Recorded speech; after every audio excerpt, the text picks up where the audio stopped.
Welcome to the second part of our today's lecture, that is your intakes for collecting surface water.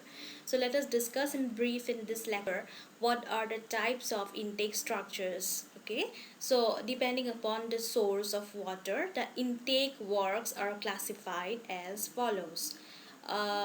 Lake intake, reservoir intake, river intake, canal intake, and submerged intake. So first let us discuss about lake intake.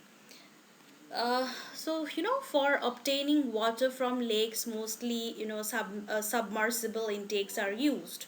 So these intakes are constructed in the bed of the lake below the water level, so as to draw water in dry season also. So these are below the water level.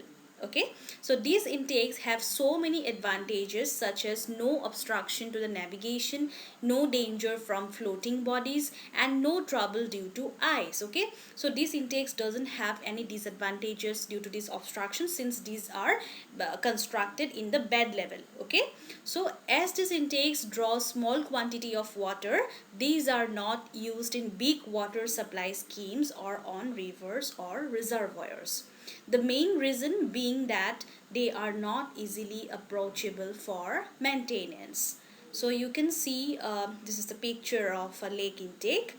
Next we have river intake. So water from the rivers is always drawn from the upstream side because it is free from the contamination caused by the disposal of sewage in it. It is circular masonry tower of 4 to 7 meter in diameter, constructed along the bank of the river at such place from where required quantity of water can be obtained even in the dry season. The water enters in the lower portion of the intake known as sump well from penstocks. So here it is the diagram you can see. Next is your reservoir intake. Uh, it consists of an intake well, you can see in the picture, okay, which is placed near the dam and connected to the top of dam by footbridge.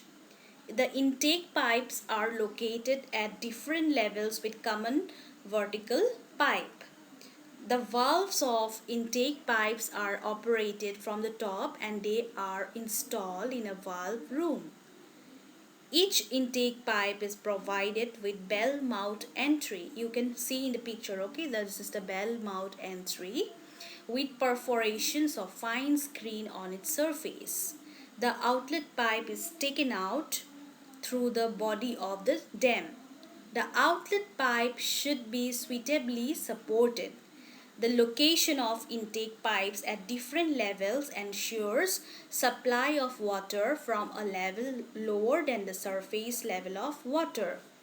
When the valve of an intake pipe is opened, the water is drawn off from the reservoir to the outlet pipe through the common vertical pipe. Okay, so and to reach up to the bottom of the intake from the floor of valve room, the steps should be provided in zigzag manner. Next is your canal intake. So in case of canals, the intake well is generally located in the bank of the canal, okay, and the water enters the chamber through an inlet pipe.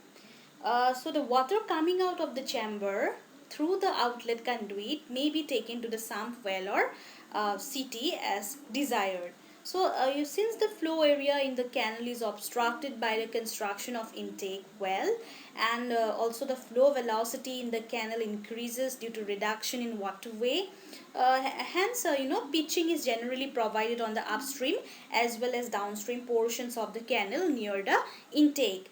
So the entry of water in the intake well takes place through a coarse screen, the top of which it is generally provided at minimum water level in the canal, and bottom is about you can say 0.15 meter above the canal bed to avoid the entry of what? Bad load. Okay, so the flow velocity through the outlet conduit is generally kept at about 1.5 meter per second, and this helps in determining the area and dia of the withdrawal conduit. Okay, so next is your submerged intake. So, submerged intake is the one which is constructed entirely under water. Such an intake is commonly used to obtain supply from a lake. An exposed intake is in the form of a well or tower constructed near the bank of a river, or in some cases even away from the river banks. Exposed intakes are more common due to ease in its operation. A wet intake is that type of intake tower in which the water level is practically the same as the water level of the sources of supply. Okay, such an intake is sometimes known as jack well and is most commonly used. In the case of a dry intake, there is no water in the water tower. Water enters through the entry point directly into the conveying pipes, and the dry tower is simply used for the operation of valves and etc. So it is a diagram you can see. This is a submerged intake. Okay, so I hope you are clear with the types of intakes we have discussed today.